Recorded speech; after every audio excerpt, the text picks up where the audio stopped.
Obviously, the testimony that we had yesterday, it seems like every day we learn something new, something more detailed about this very nefarious plot, or as John Bolton called it, this drug deal, where Donald Trump was going to actually hold up military funding from a Democratic ally that's invaded by Vladimir Putin to get dirt dug up on his political opponent. We have that.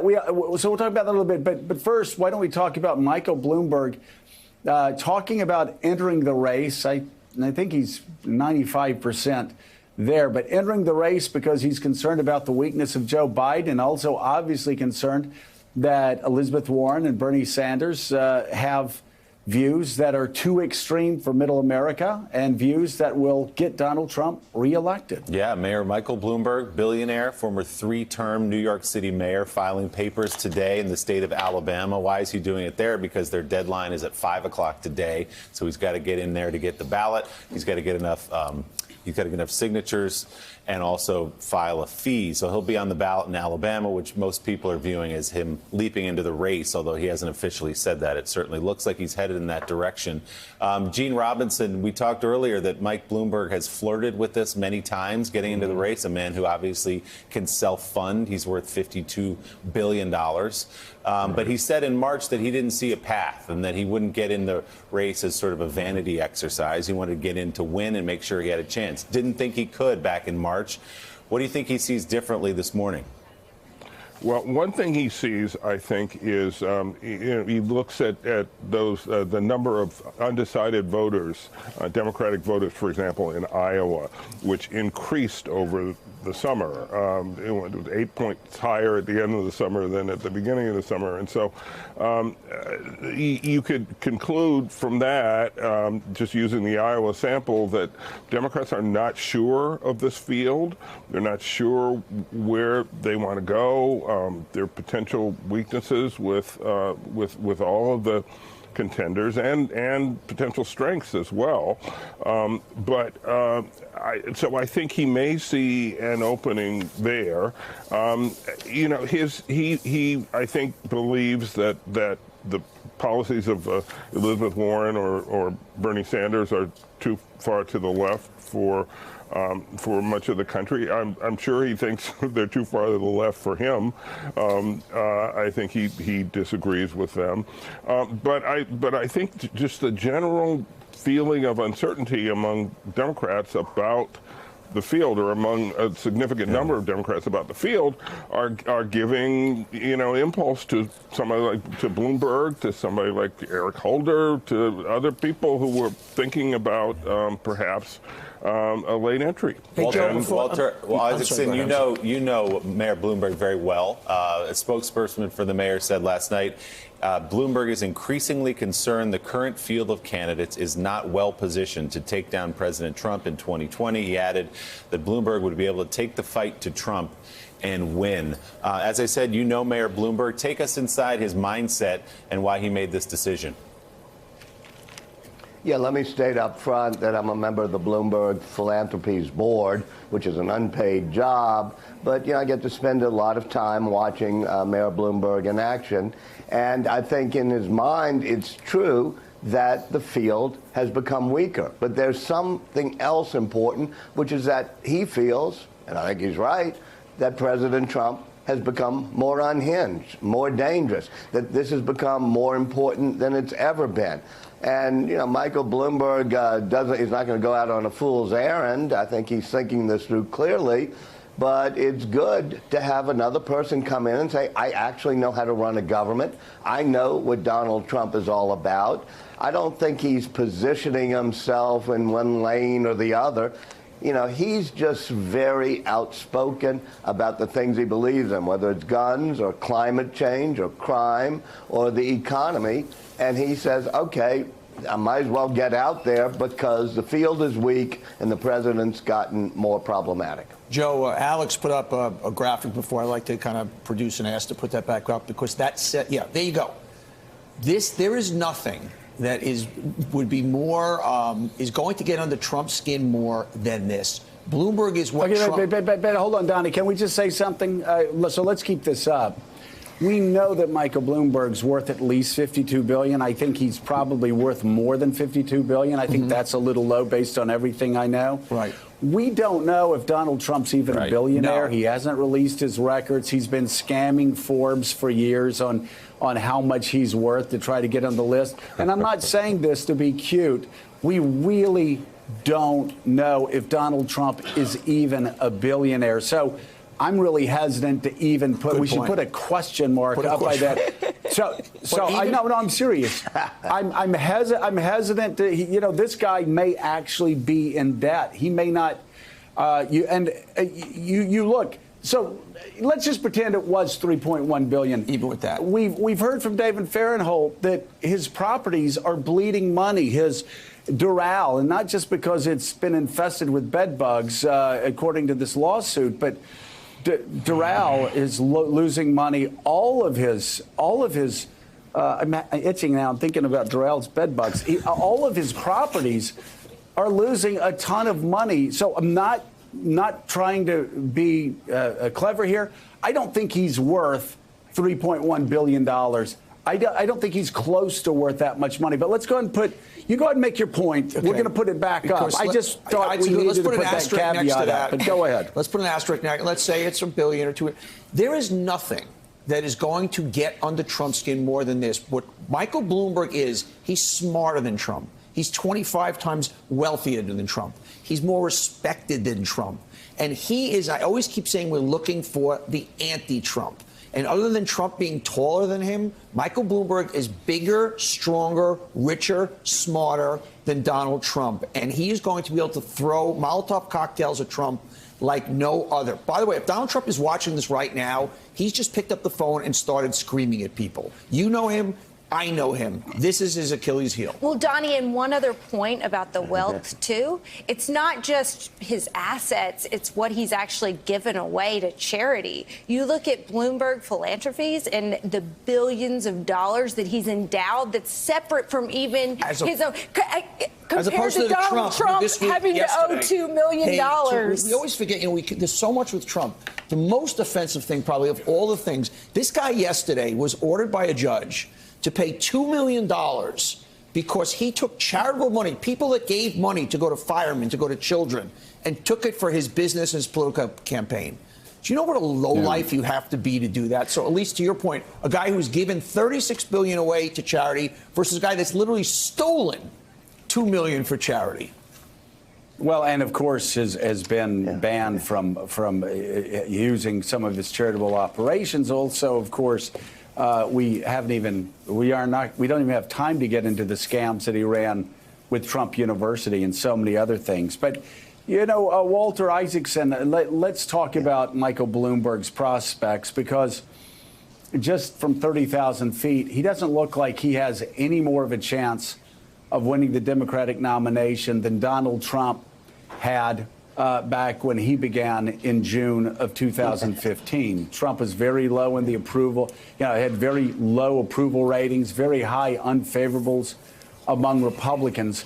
But we do find ourselves, we were talking to Guy Cecil about this, we do find ourselves in an interesting place where all of the other candidates we've known, the 25 candidates we've seen over the past year, have beaten themselves up, have exhausted themselves, for the most part, bankrupted themselves. Many of them began campaigns and ended them.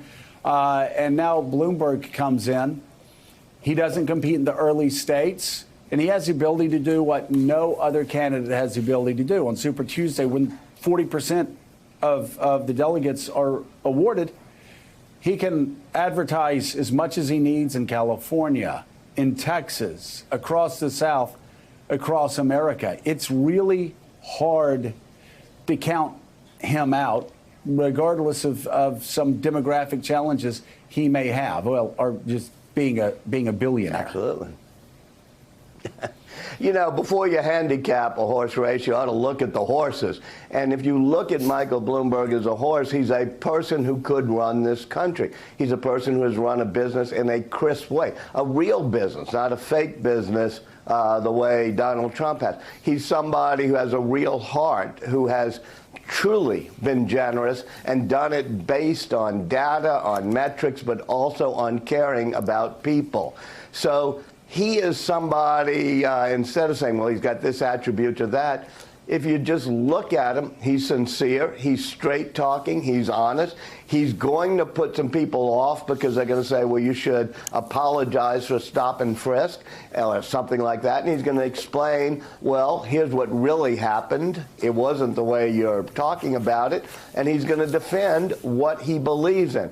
I think that authenticity, that competence, and that compassion are going to come through, and that's why he's going to be a strong candidate. Gene Robbins, there were people already last night saying Mike Bloomberg would be welcome in the race as an outside funder of campaigns and ads and messaging, that he could use that money without himself getting in the race and further complicating matters.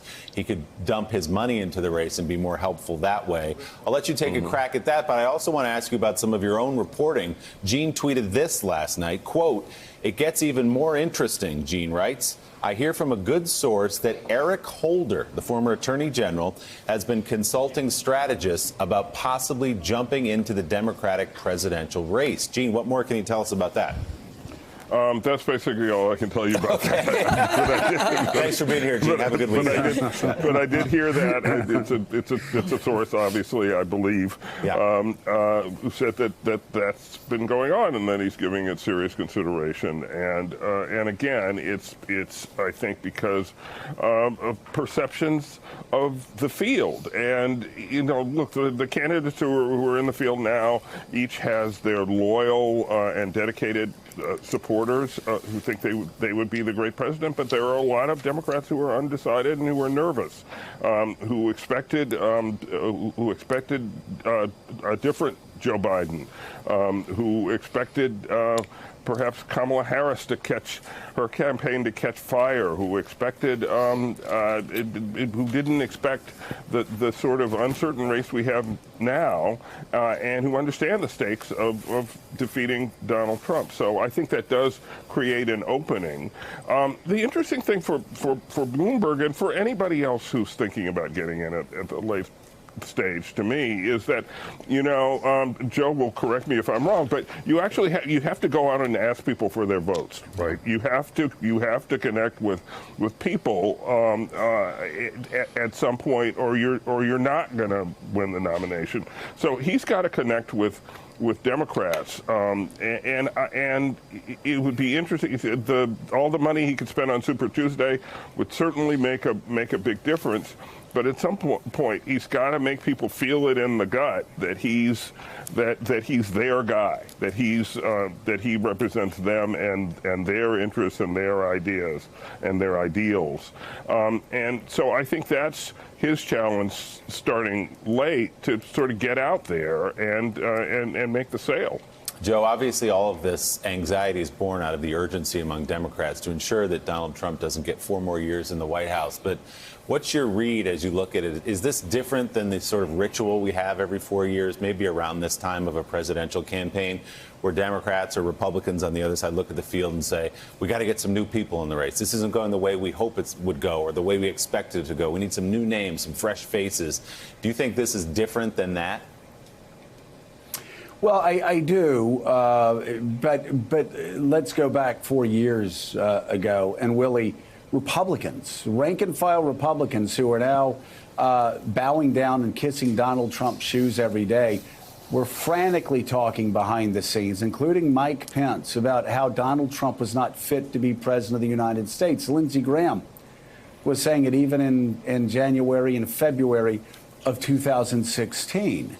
And they were desperately trying to find a candidate that could run against Donald Trump, because they believed that Trump would lead to disaster for the Republican Party. Obviously, nobody foresaw this man becoming president of the United States, certainly not within the rank-and-file Democratic Party. So this does seem to play itself out a good bit. Gene will remember in 1992, Bill Clinton and the candidates that were running were dismissed as the 7 dwarfs. Bill Clinton, of course, shocked everybody, got elected president of the United States. So you never know how this is going to turn out. I mean, Elizabeth Warren could win in a landslide. Donald Trump could be reelected by a couple of thousand votes. So we just have to wait and see. Michael Bloomberg, and I do agree with Gene also, if Michael Bloomberg just throws money at advertising agencies and he doesn't connect personally, maybe he gets 5, 6, 7% in California, Texas, and other Super Tuesday states. And it's a story like not much different from Tom Steyer's story. But if he can get out on the campaign trail and connect in a meaningful way with rank and file Democrats, then this could get interesting, especially in a race now that's really, Gene, wouldn't you agree? This race right now is a 4-person race between Elizabeth Warren, Bernie Sanders, Mayor Pete, Joe Biden. We don't know about the strength or the health of Joe's campaign, but those 4 are in there. So what I found in any political race where you got 4 people splitting up the vote 4 different ways, somebody comes in with $52 billion. If they can connect, then yes, it is different than what we've seen over the past several years. No, I think that's absolutely true. Number one, you went back to 1992 when Bill Clinton kind of came out of nowhere, and they were thought of as the 7 dwarfs, and the rest is history. So, crazy things happened even back then. Now, crazy things happen 5 times a day. Impossible things happen in politics 5 times a day, and Donald Trump is president. So the past should not be taken as absolute prologue for where we are. I think things are more unsettled than really we've seen ever before, and certainly in my lifetime. And those 4 candidates who are leading in the Democratic race, Democrats can tell themselves the story of how each of them could lose to Donald Trump. Now, the polls say that any of them would beat Donald Trump right now, but of course these are hypothetical matchup polls, way too, national polls, way before the election. But there's just there's a shadow of a doubt about all 4 of them, justified or not, because they're all good politicians and they all know how to run campaigns, and so. But there's enough of that, I think, to create an opening for Democrats to look around a little bit more. So there's a possibility there. Joe, I want to go back to a word that Walter used that to me, Bloomberg can own more than anybody and goes so at Trump and any of the other candidates. Competence. Right? He can go after Elizabeth Warren and say, look, your $34 trillion does not make sense. Let me explain why. He could clearly go directly at Trump with competence. There is a steady hand there, a calming there because of what he's accomplished that I don't think the others provide. You've got Buttigieg, who's a mayor of 100,000 people. Bernie, who's, crazy old Bernie. We're not sure of Joe Biden's competence at 78. Has he lost his fastball? The one thing you can't argue about Bloomberg in any way is competence with a capital C. And I think that is the secret sauce. Particularly, you go against Donald Trump, and he's incompetent in just about every area you can be. And I think he is the anti-Trump in ways that others are not.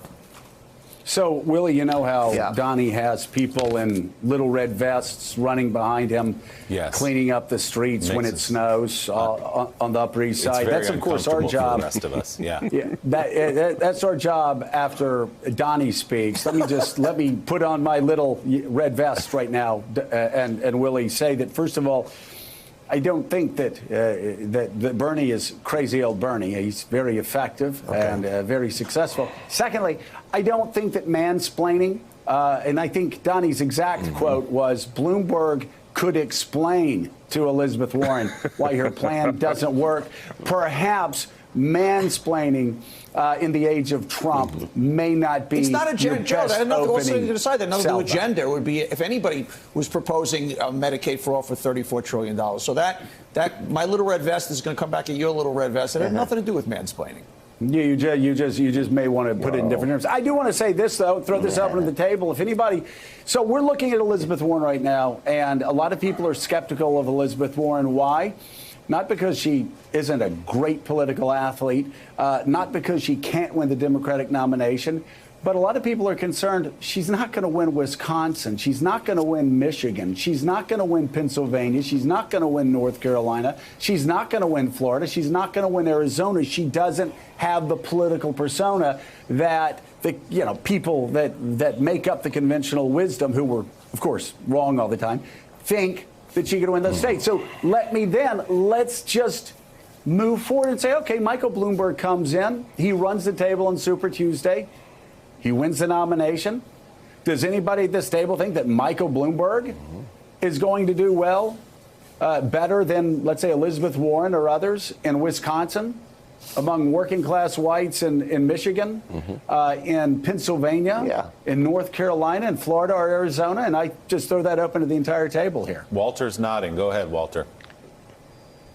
Yeah, I think so, because I think he's authentic. He says exactly what he feels, and his policies are sensible, not threatening. I mean, I think that you talked about Elizabeth Warren's weaknesses in some of those states. Part of it is because the policies and plans that she proposes don't resonate with a lot of people, taking away private health insurance being the largest of those. If you have somebody who's putting out more sensible policies, in my mind, I think people vote for them. This is why the system is so good. This is why it was great we're having primaries. In fact, I hope Eric Holder or others come in, because we still have a chance to actually test all these theories we're talking about on TV and say, let's put this person out there and see how many people pull the lever for him or for her. And I think that they're going to look at not only the competence that Donnie and I were talking about, but the sort of fact that there's a lack of corruption, both in Warren and in Bloomberg, but also a good set of well-thought-out policies that Bloomberg is going to present. I'm going to be Debbie Downer right now and say what I think is the biggest political problem that Bloomberg faces.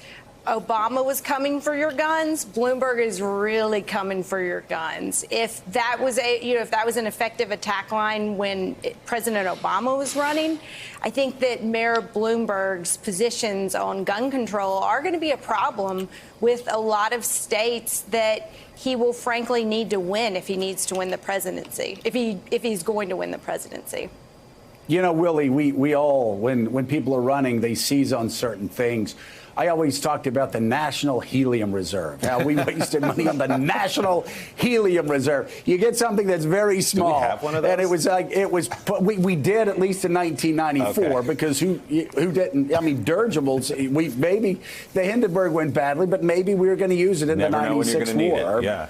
You never know. And so, of course, I'd always use that as a punchline. Can you believe it? For Michael Bloomberg, I don't know that it's going to be guns. 2 words. Soda tax. Soda tax. That's going to be a challenge for him if he does get past the primaries.